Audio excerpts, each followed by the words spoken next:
BFM Business présente Edwige Chevrillon, la grande interview.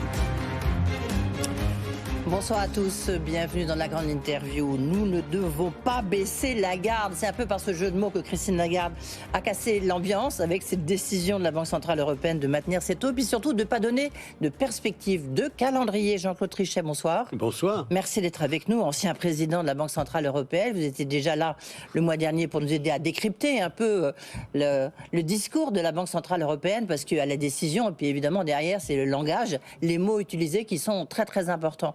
Là, vous êtes d'abord une première réaction comme ça, à chaud, de ce qu'a dit Christine Lagarde et de cette décision de la Banque Centrale Européenne. D'abord, la décision était évidemment attendue. Personne n'anticipait ni une hausse ni une baisse. Donc on est là, aux États-Unis et en Europe, sur une ligne qui était parfaitement anticipée. Alors ce qui était moins anticipé, peut-être, c'est qu'aux États-Unis, on allait avoir un petit signal laissant clairement entendre qu'effectivement, les baisses de taux n'étaient pas loin. Et en Europe, Christine Lagarde n'a pas du tout, et le Conseil des gouverneurs n'ont pas du tout laissé entendre qu'il y aurait à un moment ou à un autre une baisse de taux prochaine. Ceci dit, elle a réservé complètement la possibilité de faire ce qui était nécessaire compte tenu de l'objectif, qui, je le rappelle, est autour de 2% pour l'inflation, la vraie inflation, moi je dirais l'inflation sous-jacente, à moyen terme, c'est-à-dire clairement en 2025.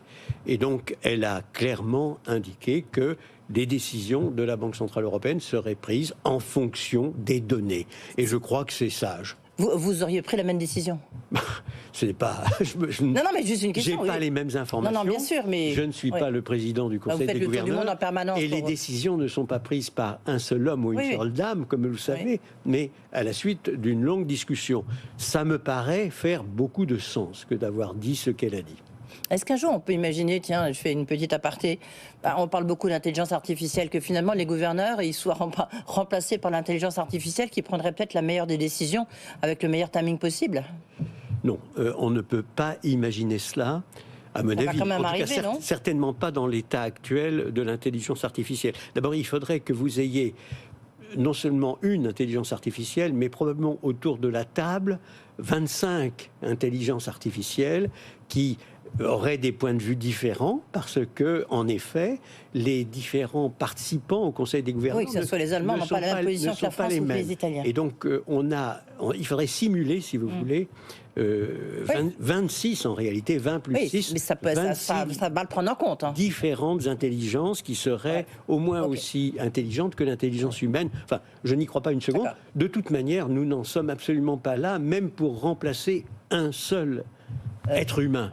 Jean-Claude Trichet, lorsque Christine Lagarde dit on n'a pas du tout parlé de baisse des taux, est-ce qu'il faut la croire? C'est-à-dire que ça, c'est sur le discours officiel, c'est très important, c'est la position de la Banque Centrale Européenne. Mais est-ce qu'on peut imaginer un seul instant, surtout après Jérôme Powell hier soir, le président de la Fed, qu'ils n'en aient pas parlé entre les gouverneurs et la présidente? Si vous voulez, le principe, en tout cas, que j'ai toujours appliqué moi-même, c'est qu'un gouverneur de banque centrale, un président de banque centrale ne ment pas. Et donc, s'il ment, il prend le risque, alors qui est abominable, qu'il soit démenti par tel ou tel membre du Conseil des gouverneurs qui dirait mais pas du tout. Ça veut dire qu'ils n'en ont pas du tout parlé. Je crois qu'en effet, ils sont dans une situation telle, ils voient qu'ils sont en bonne route, en bonne marche, me semble-t-il, dans la direction qui est souhaitée, compte tenu des prévisions, parce n'oubliez pas qu'ils ont donné beaucoup de prévisions, de projections, disons, de ce que sera l'économie de la zone euro dans les prochaines années, aussi bien sur le plan de l'inflation que sur le plan de la croissance. Et donc, je crois comprendre qu'ils ont le sentiment qu'ils sont plutôt sur une ligne convenable, que, compte tenu des décisions déjà prises, le fait de rester au niveau actuel pour un moment plus ou moins long, mais qu'ils ne veulent pas décider pour le moment, est la bonne attitude à prendre. Et il y a un tel consensus sur ce plan-là que ça ne m'étonne pas qu'il n'ait pas discuté ni de baisse ni de hausse des taux. Est-ce que c'est quelque chose d'important? Parce qu'on voit quand même qu'il y a une petite détente. En tous les cas, on l'a observé sur les marchés. Alors ce matin, c'était l'euphorie, le Père Noël, pour reprendre... parce que tout le monde, ça y est, lui a donné un surnom à Jérôme Powell. On a dit c'était un peu la mère fouettard, certains ont dit à propos de Christine Lagarde. Le fait qu'il n'y ait pas de calendrier de baisse des taux. Ça, c'est bien, c'est normal, c'est justement trop sévère, c'est pour casser les anticipations, c'est quoi? Non, parce que ceux qui réclament un calendrier aussi précis que possible de baisse des taux, non, la Fed n'a pas donné de calendrier de baisse des taux. Elle a des baisses des taux. Ils sont 17 sur 19, vous me direz, c'est vraiment pas mal, à prévoir que les taux de la Fédérale Réserve seront inférieurs en fin d'année à ce qu'ils sont maintenant. D'accord, enfin, ça veut dire qu'ils vont baisser en langage journalistique. Pour autant, ils n'ont pas dit on va baisser à la fin du premier trimestre ou à la fin du second trimestre. Donc ils ont simplement indiqué au cours de l'année, ça va baisser. Et c'est ça qui a été très apprécié dans un premier temps par le marché. Voilà. Mais ils ont eux aussi laissé entendre qu'ils prendraient leurs décisions en fonction des données. Donc il n'y a pas une telle différence des deux côtés de l'Atlantique. En tout cas, ce qui est clair, c'est que aucune banque centrale, et moi-même qui étais très attentif à ce que l'on puisse prévoir ce qui allait être fait par la Banque centrale, je donnais de telles indications seulement un mois à l'avance. Mais certainement pas 3 mois à l'avance ou 6 mois à l'avance, évidemment. Là, je regardais un peu toutes les notes d'analystes après la décision de la Banque centrale européenne. Ils parient tous sur une baisse des taux à partir du mois d'avril. Est-ce que ça vous paraît à peu près logique ? Ce sont des informations qui sont extraites du marché. Oui. Et le marché, il a tendance à raisonner assez simplement. Ou bien on est en train de hausser les taux, ou bien on les baisse. Mais l'idée que l'on puisse rester sur un plateau pendant un temps assez long n'est pas nécessairement naturelle au marché lui-même, si vous voulez, à la manière dont les traders, les investisseurs, les épargnants fonctionnent sur le marché. Donc moi, je n'attache pas une importance particulière à ces anticipations. Elles sont importantes, elles recèlent de l'information. Il est normal que l'on extrait cette information de ce que pensent les uns et les autres, mais au total, ce n'est pas cela qui guide la Banque centrale, bien sûr. Non, mais ce qui est intéressant, on reviendra sur la notion la plus importante, effectivement, le taux d'inflation.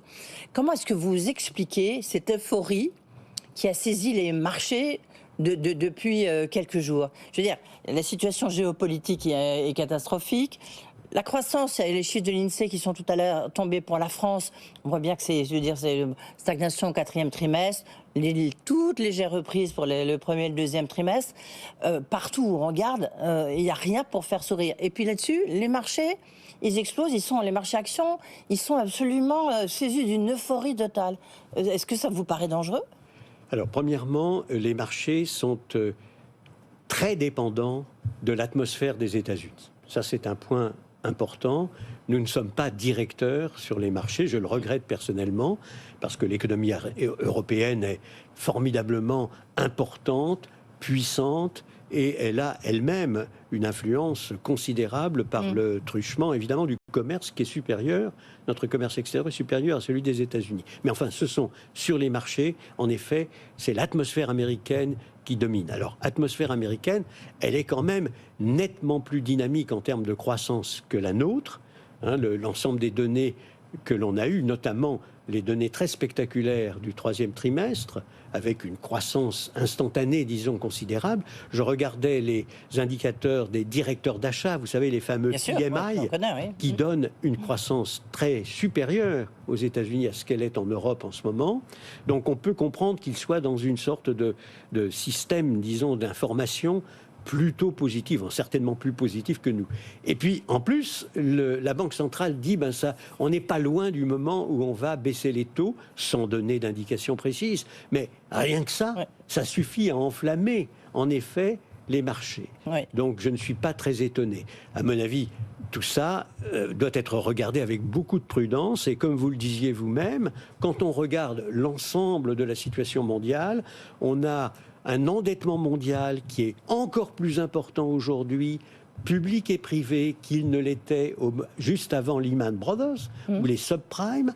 Donc on n'est pas du tout dans une situation mondiale qui paraît favorable. En plus, on est dans un univers où il y a de formidables tensions géostratégiques et des allumettes, des boîtes d'allumettes sont grattées un peu partout sur la planète qui pourraient enflammer. Est-ce que vous diriez que la situation actuellement, vous parlez de Lehman Brothers, j'espère qu'on n'est pas quand même dans cette situation-là, est-ce que la situation vous paraît très fragile en ce moment? Est-ce que vous êtes préoccupé? Vous rencontrez énormément de gens, Jean-Claude Trichet, de par le monde. Est-ce que vous êtes inquiet? Écoutez, je dois dire que, ayant été dans les dernières semaines à Séoul, à Shanghai, à Abu Dhabi, à Dubaï et à New York, je suis frappé par le fait qu'effectivement, sur le plan géostratégique, la planète est fébrile. Et de ce point de vue-là, effectivement, ce qu'on observe sur les marchés paraît être plutôt un isolat dans un univers qui lui-même est inquiet, c'est clair. Oui, sur l'inflation maintenant, est-ce que cette inflation, alors vous appelez l'inflation sous-jacente, l'inflation qui résiste un peu, la question des salaires a été soulevée justement par Christine Lagarde. Est-ce que vous voyez cette fameuse boucle, spirale inflation-salaire, elle est là parce qu'on entend tout le monde nous expliquer qu'elle n'est pas là, en tous les cas, ne serait-ce que le gouverneur de la Banque de France ici même? Non, je crois que heureusement, si vous voulez, les prévisions qui sont faites actuellement par l'ensemble des analystes et par le staff de la Banque Centrale Européenne nous montrent une inflation au total, disons, apparente et sous-jacente, pas très loin de 2%, et en 2025. Et d'ailleurs, en 2026, ils ont poussé jusqu'à 2026 leurs prévisions, ce qui est, dans mon souvenir, une première. Donc, de ce point de vue-là, je crois qu'ils considèrent, et les analystes considèrent qu'on est sur une bonne ligne, du point de vue, évidemment, de l'atteinte de l'objectif qui est aux alentours de 2% à moyen terme. Le principal danger, en effet, serait celui d'une spirale prix-salaire. Et donc, de ce point de vue-là... Mais on y est ou on n'y est pas? Parce que les déclarations, on n'y est pas encore. Tout à l'heure, de la Banque Centrale Européenne... Non, si on y était, on n'aurait pas de prévision pour 2025 d'inflation européenne à 2,1% et en 2026 à 1,9%. Donc non, on n'est pas en présence d'une spirale prix-salaire, en tout cas certainement pas dans l'esprit des analystes et je crois de la plupart des observateurs, y compris les institutions financières internationales. Mais ça peut se déclencher à tout moment et c'est la raison pour laquelle, je crois, la Banque Centrale Européenne reste prudente parce que en effet, si jamais il y avait déclenchement d'une spirale prix-salaire, alors on perdrait le contrôle qu'on a regagné quand même à moyen terme dans une très large mesure. Donc je crois qu'il faut être vigilant, que la Banque Centrale Européenne a raison d'être vigilante, qu'elle a raison de dire que c'est le problème principal au moment où nous parlons, mais pour le moment, si vous voulez, grâce à la vigilance de la Banque Centrale Européenne, aux 10 hausses de taux qui ont eu lieu dans le passé, je crois qu'on peut être raisonnablement rasséréné. Un retour à la normale, à des taux autour de 2%, 2,5%, ça serait quand? C'est la fin de l'année 2024? Enfin, c'est pas retour à la normale, parce qu'il n'y a pas de normale, mais... Non, le retour à la normale, c'est d'être en inflation aux alentours de 2%. Oui, bien sûr.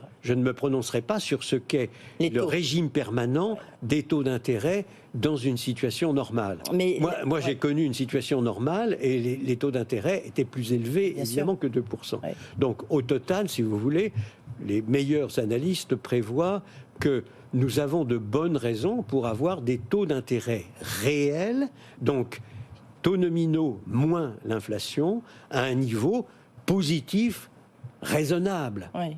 Et il y a beaucoup d'éléments qui pèsent dans ce sens, y compris sur le plan mondial, la transition verte, parce que la transition verte, elle a un coût en termes d'investissement monumentaux, à la fois pour, en effet, arriver à transformer complètement l'économie du monde et à arriver à avoir le remplacement des investissements qui sont aujourd'hui obsolètes. Tout ça pèsera sur l'équilibre, disons, investissement-épargne au niveau mondial, donc provoquera des taux d'intérêt réels plus importants que ceux qu'on a connus dans la période extraordinaire où les taux d'intérêt réels mondiaux étaient à zéro ou même négatifs. Jean-Claude Trichet, il y a aujourd'hui et demain, il y a un Conseil européen, notamment on va beaucoup parler d'Ukraine et de l'intégration au sein de l'Union européenne. Moi, j'ai une question sur la France. 3 000 milliards de dettes, quand même, la stabilité politique était quelque chose qui jouait dans le sens positif, notamment pour les agences de notation. Là, on a vécu une crise politique ou un événement politique, pour reprendre l'expression de Pierre Moscovici, qui était mon invité il y a quelques jours. Est-ce que vous trouvez que la situation des finances publiques en France commence, vu le contexte, à devenir très problématique. Premièrement, je ne qualifierais pas de crise politique ce que nous venons de connaître, que connaissent tous les pays européens à un moment ou à un autre. Ils sont tous, je le rappelle, dans des situations de gouvernement de coalition. Oui. Il n'y a que nous. Nous, on ne connaît pas. Oui, mais nous, on ne connaît pas. On a essayé, Enfin, si, on connaît, mais bon. On explore un peu tout. On disait qu'on ne pouvait pas avoir de cohabitation. On a eu à plusieurs reprises la cohabitation. On disait qu'il était pas une cohabitation à l'allemande, très improbable. Écoutez, on a. Alors, bref, sur la situation, on va pas faire un régime politique on va pas faire Sciences Po ici. Très stable. Mais l'instabilité du régime politique, me semble-t-il, n'est pas du tout une donnée. Le niveau de l'endettement est en effet une donnée importante. Et de ce point de vue-là, la France doit, me semble-t-il, tout à fait se reprendre en main parce qu'elle a vécu, si vous voulez, sur un capital passé miraculeux, c'est-à-dire qu'au moment où l'Italie, l'Espagne et de nombreux autres pays étaient en situation catastrophique, elle n'était pas touchée. Oui, mais enfin, vous voyez en ce moment, si vous faites, je sais pas, des coupes sombres dans la justice, les hôpitaux, les logements, la France dépense compliqué politiquement. 10% de produit intérieur brut de plus que nos amis allemands, qui ne se plaignent pas trop de leur service public au total, et elle a au total, par rapport aux pays du G7 et par rapport à l'ensemble des pays européens, un niveau de dépenses qui est très supérieur à la moyenne. Elle doit absolument revenir à une situation plus normale si elle veut protéger sa croissance et sa prospérité. Vous avez raison, mais il y a un côté, pardonnez-moi, c'est pas simplement pour éviter la crise. C'est compliqué. C'est pour la croissance et la prospérité des Français. Oui, bien sûr. Toute dernière question, parce que ça fait longtemps que je veux vous la poser. J'avais lu une étude très intéressante qui disait, vous disiez que les marchés financiers dépendaient beaucoup des marchés américains. Et là, on voit un recul de l'euro dans le commerce mondial et que le dollar, sans doute avec les crises géopolitiques, reprend, mais largement le dessus sur l'euro. Il y a un danger pour l'euro ? Écoutez, d'une manière générale, le dollar représente 3 fois plus que l'euro. Oui, bien sûr, oui. Mais là, encore plus. Non, c'est le même ordre de grandeur, ça ne change pas substantiellement. Ce sont des petites modifications minuscules. Au total, si vous voulez, si le dollar est beaucoup plus important que l'euro, c'est tout simplement parce que le dollar est porté par une fédération politique achevée et parce que l'euro est porté par un groupe d'États qui n'ont pas de confédération politique, n'ont pas de fédération politique. La prochaine étape de la construction européenne, c'est bien entendu de parfaire la monnaie unique avec son marché unique, c'est très important. Le marché des capitaux unique, l'ensemble, disons, du perfectionnement de tout le volet économique, mais c'est aussi d'avoir une armée commune, une diplomatie commune, une défense et une sécurité commune. Vous avez le temps de revenir nous voir, Jean-Claude Trichet. Sinon, nous ne discutons pas à armes égales dans la conversation mondiale qui est géostratégique aujourd'hui. Merci beaucoup Jean-Claude Trichet, ancien président de la Banque Centrale Européenne. Vous revenez nous voir lorsqu'il y a une baisse des taux, ça sera quand? Vous venez nous voir dans 2 mois, c'est ça? C'est vous qui savez mieux que moi, Ali. Merci d'avoir été avec nous.